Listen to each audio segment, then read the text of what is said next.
Thanks for staying with us. Now, the police cannot win the fight against crime alone. That's according to the DA's Andrew Whitfield. Recent crime statistics released on Friday have raised eyebrows. Over 6,000 people were murdered between January and March this year. That's a 22% increase compared to last year. For more on this, let's go to Cape Town to speak to Andrew Whitfield. He's the Shadow Minister of Police for the Democratic Alliance. Thank you so much for your time. We do appreciate it. I'm just horrified by these statistics.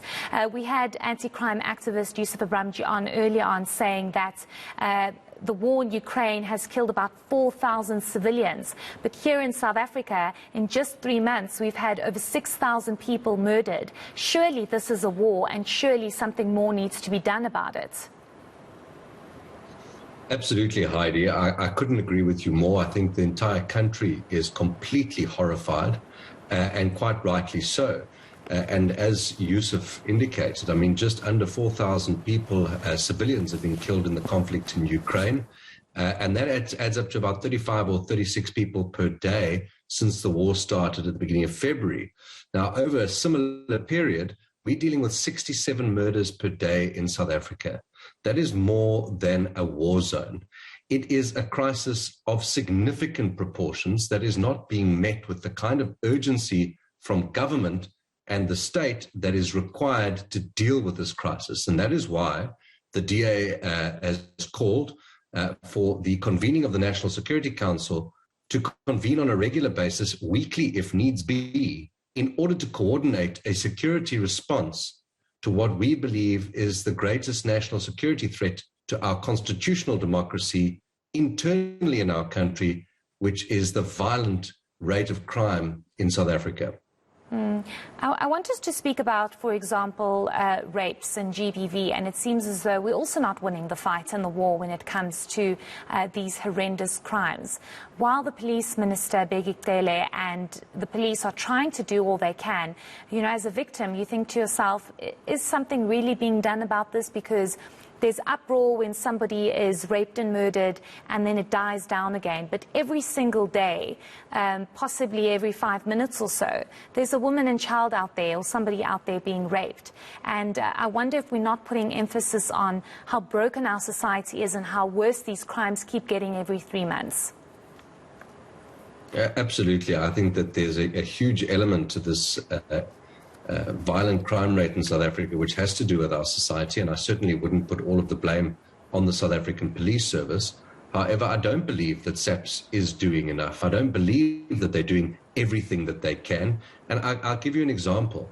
While the country is up in arms with the violent crime rate, 153 people are raped every single day over the last 90 days, the Minister of Police, who announced these horrific crime statistics, on the day that he did so, later that evening, he went to some glitzy affair in Umhlanga to open a hotel with a bunch of socialites. Now, that is just completely disconnected from the reality of women and children in South Africa, and every South African who, unfortunately, is united by one thing at the moment, and that is the fear that we are going to be the next crime statistic.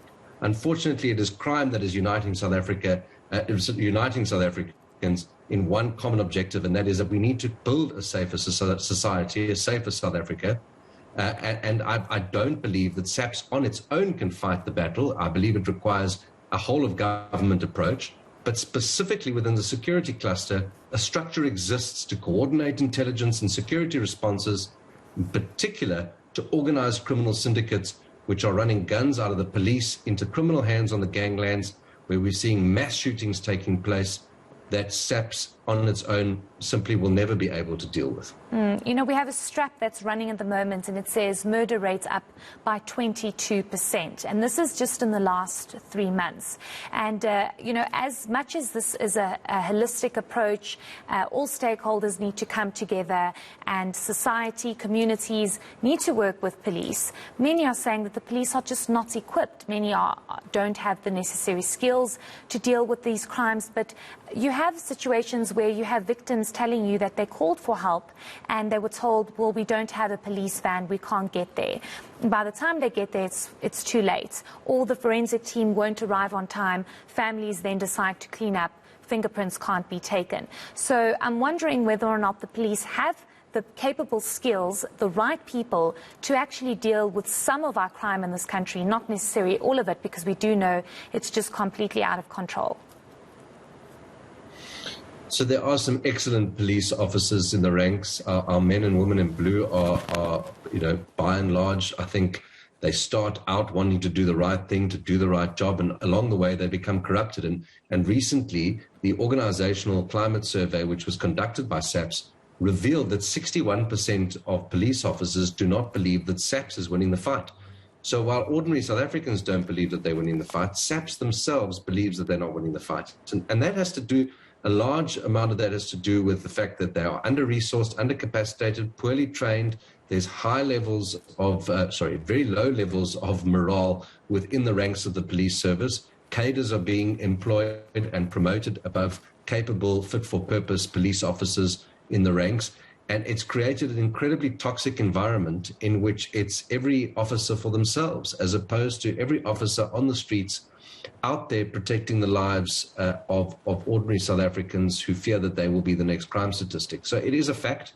We have a shortage of vehicles, you've got a shortage of aircraft, shortage of helicopters, and a shortage of willpower, quite frankly, to do the difficult work to overhaul the South African police service by reforming its discipline management regime, by making sure that we have cutting-edge modern training in place to build a professional police service, not a police force that goes out there and commits heinous crimes against ordinary South Africans. We've seen high rates of police brutality. The police service itself has become corrupted and dismantled by elements in society who have infiltrated the police and created a climate which is not conducive to keeping our communities safe. And that is why we believe that the security cluster in intelligence, home affairs, international relations, treasury, police, military, everybody needs to sit around a table, analyze these crime statistics, and come up with a coordinated intervention strategy to cut the head of the snake off. There are snakes across this country. We need to find them, we need to cut their heads off, and we need to stop the bleeding on the streets of our country. Certainly, and maybe just a last question to you. You know, you say everybody needs to sit around a table. Now, I don't want to get political, because at the end of the day, these are lives, these are victims, these are families that just, are so traumatized because of the crime in this country. We have people leaving this country because they just cannot deal with the crime rates and constantly having to watch their backs.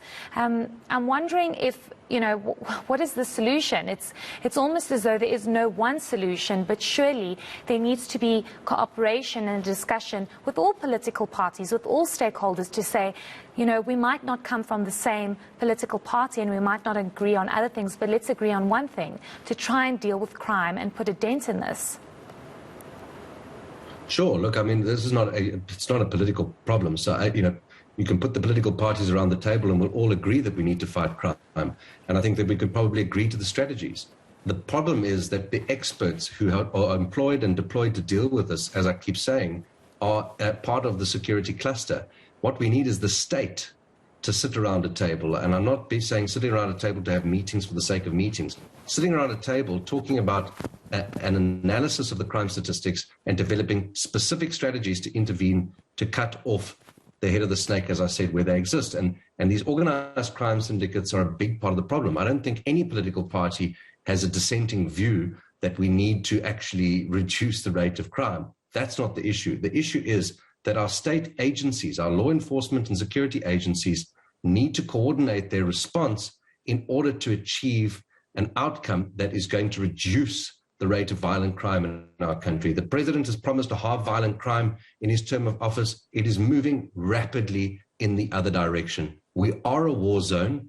This requires a coordinated state security intervention, and I can guarantee you that there's not one political party that says we need more crime in South Africa. We all agree that we need to bring crime down, and we need to let the experts and those employed to do the job get the job done. And if they can't do it, we need to find people who can, and we need to put them in those positions so that we can get it done.